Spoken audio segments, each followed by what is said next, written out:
quando é que a gente precisa de exames complementares, e que fique claro aqui que exame complementar é complementar, tá, minhas queridas? Pelo amor de Deus, não queiram enfiar exames em todo canto, porque não é assim, a coisa não funciona assim, tá? A gente, no Brasil, a gente tem uma tendência a querer examinar não, a gente tem uma tendência a querer pedir exame para tudo, porque o paciente já chega querendo o exame, ele já sabe qual é o exame que vai fazer, e já chega pedindo o exame, porque se popularizou que a gente precisa pedir exame.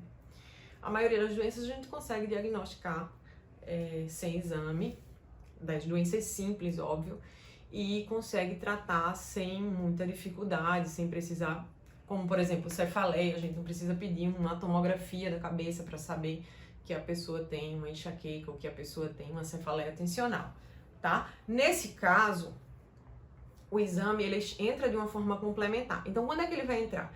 Quando você tiver sintomas atípicos, tá? Que é nessa região, sintomas atípicos que não são os clássicos da doença do refluxo. O paciente tem essa tosse há milhares de anos e a gente não sabe por que ele tem essa tosse seca e ele só tem isso. Então, a gente pode pedir uma endoscopia. Na verdade, o principal exame não é endoscopia, ao contrário do que a gente pensa, é a pH-metria de 24 horas. Um exame pouco pedido, mas que é o primeiro para a doença do refluxo.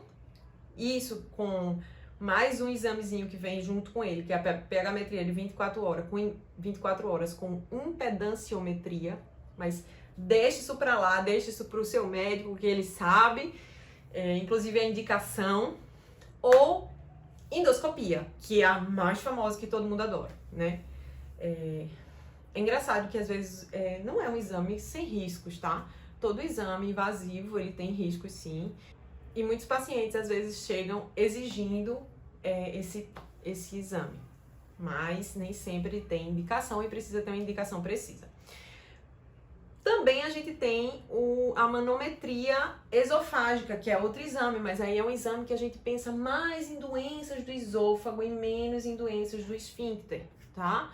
A gente pensa mais em doenças aqui do que doenças aqui a esse nível.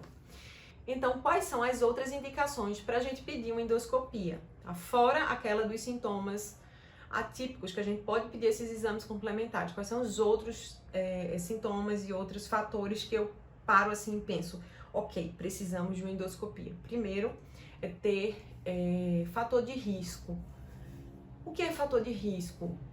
Muitas vezes você tem na sua família alguém que já teve uma coisa chamada esôfago de Barrett, tá? Ou alguma neoplasia de esôfago ou de estômago mesmo, e aí tá tendo refluxo, tá? Isso acontece muito em homens brancos acima de 50 anos, que são tabagistas. Então, junta esse quadro e termina culminando na necessidade de uma endoscopia, tá? Fora isso, a gente não tem muita indicação de fazer endoscopia de primeira. Primeiro a gente tenta tratar o paciente com medicações. Na verdade, eu vou falar um pouco sobre isso, mas assim, a gente tenta tratar o paciente da melhor forma possível. E aí, caso esse paciente não melhore, a gente pensa em exames complementares. Não esqueça disso, tá? Exames são complementares, tá bom?